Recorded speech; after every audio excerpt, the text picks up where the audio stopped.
Dopo le frane di gennaio e di maggio, la pista ciclabile della Valsugana è tuttora chiusa al transito per ragioni di sicurezza.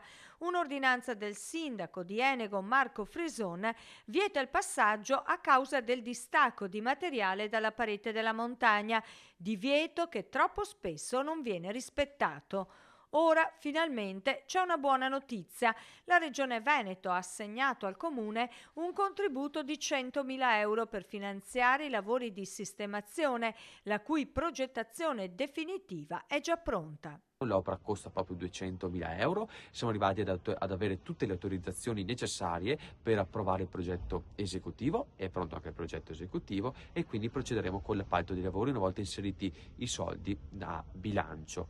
È tutto pronto, dunque qualche passaggio burocratico e poi ci sarà l'affidamento diretto delle opere che potrebbero prendere avvio già a gennaio del 2025. L'intervento prevede la pulizia della parete della montagna, il posizionamento di una rete di contenimento di circa 210 metri quadrati, oltre alla rimozione del materiale franato. I lavori andranno avanti per circa un mese e mezzo e dunque la ciclopista del Brenta potrebbe riaprire a marzo del prossimo anno, ristabilendo così l'importante collegamento fra Trentino e Veneto.